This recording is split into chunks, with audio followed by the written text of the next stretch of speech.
welcome to the stage, the sartorially elegant, trebles by foot, Patrick Carl!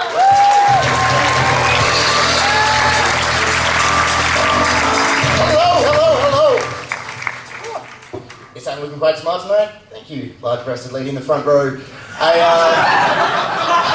It's all a ruse, I assure you. I got dumped recently, so I decided I would change my style up a bit. I'm dressing nicer.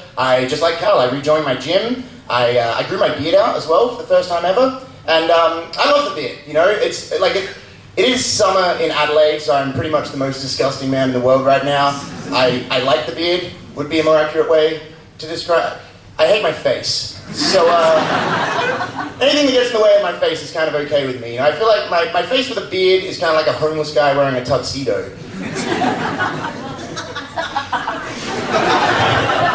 You know there's something not quite right about it, but it could still convince a couple of people to fuck him. So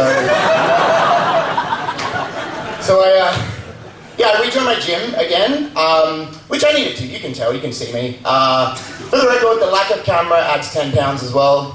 Because I ate it.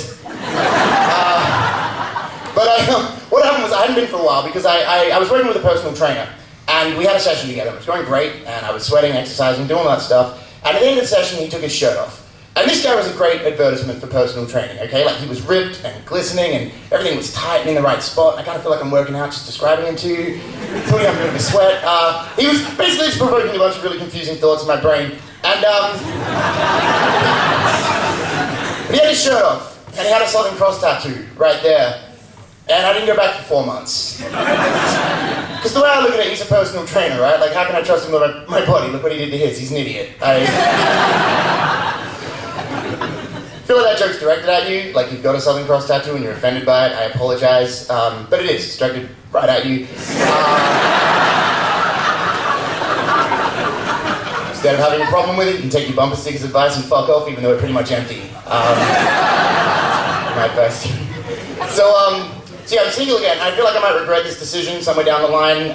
Not on any emotional level, just superficially, really. Because she was gorgeous. She was lovely as well, but I'm not that deep. It was very much, I liked the things. And she was absolutely beautiful. And I look like something I draw with my left hand. I'm left-handed as well, just shit at art, so... I feel like I'm quite realistic, though, when it comes to my looks. I'm self-aware. I'm not the ugliest man in the world, but I'm not one of the beautiful people either. I'm sandwiched right in the middle there. I put myself in the top 50% of all the creatures on the planet. It's largely due to the fact that I don't have a shell, you know? I'm beating all the crabs and the bugs, but I still can't compete with some of the really classy horses. So, I'm single, but I'm not lonely, and I think that's an important distinction to make. A lot of single people are lonely. I'm not. I feel like you're never really lonely when you've got great friends. And I'm surrounded by just some of the most brilliant, lovely, wonderful people. Misguided, though, I would say. Not just in their choice of friend. I'll give you an example. I've got a friend, and she's not here, fuck it, Kylie. Her name's Kylie. She set me up with a woman recently, which was lovely of her, just lovely. But she set me up with a 19-year-old. Which was misguided of her. Because I'm 28. My friend Kylie's 30, by the way. Why the fuck is she even friends with a 19-year-old to begin with? I was like, oh no. I know like 10 years ago she worked in a daycare center. Did she steal one?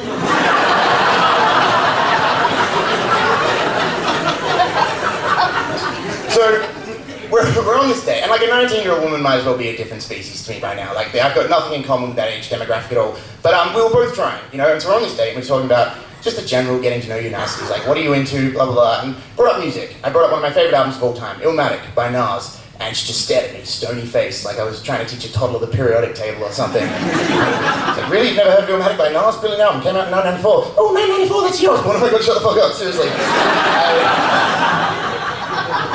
Swear to God, closest I've ever been to not wanting to bang a 19-year-old.